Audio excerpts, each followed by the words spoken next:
Allahu Akbar, Allahu Akbar, Allahu Akbar. La ilaha illallah, Allahu Akbar, Allahu Akbar, walillahil hamd.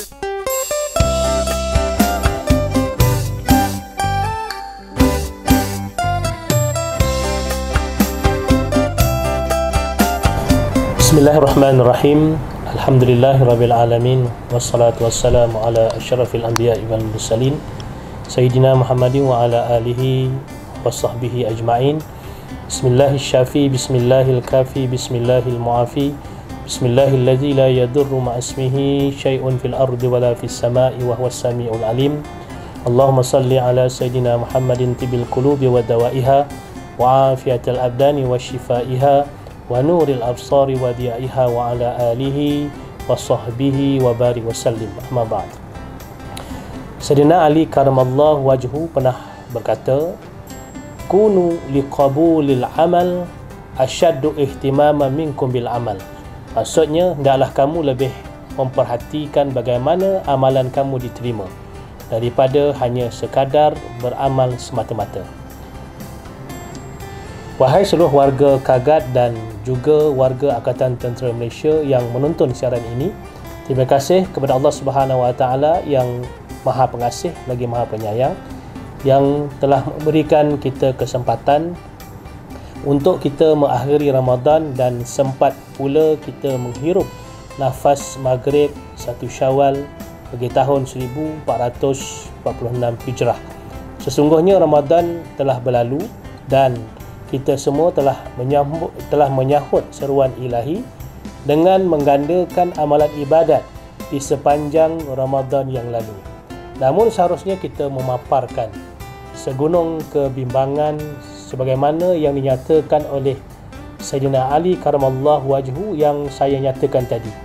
Takut dan bimbang ibadat sebulan yang kita lakukan tidak diterima oleh Allah Subhanahu Wa Taala dan menjadi suatu yang sia-sia, hanya sekadar kita memperolehi lapar dan dahaga semata-mata. Marilah kita bersama-sama mengambil ibrah dan pengajaran daripada kata-kata seorang ahli hikmah. Min sawabil hasanati al hasanatu ba'daha wa min uqubatis sayyiati as-sayyiatu ba'daha. Maksudnya, balasan bagi amalan kebaikan adalah amalan kebaikan yang diperolehi selepasnya, manakala balasan daripada amalan yang buruk adalah amalan buruk yang akan diwarisi sesudahnya. Terdapat dalam kitab Al-Fawaid muka surat yang 35.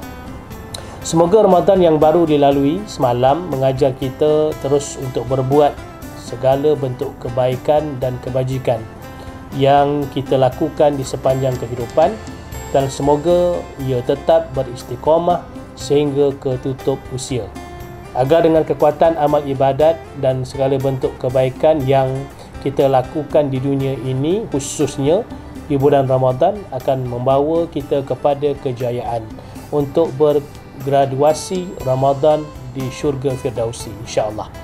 Di kesempatan 1 Syawal yang menjelma ini, saya mengucapkan selamat menyambut Aidilfitri 1446 Hijrah bersamaan 2025 Masihi kepada Panglima Angkatan Tentera, Panglima Perkhidmatan, seluruh pegawai-pegawai tertinggi Angkatan Tentera Malaysia, para pegawai dan anggota Angkatan Tentera Malaysia di seluruh negara.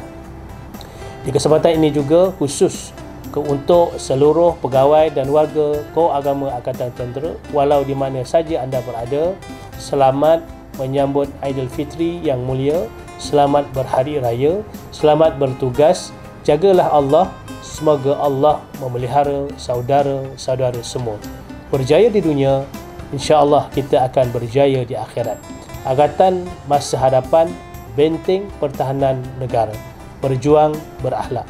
Assalamualaikum warahmatullahi wabarakatuh.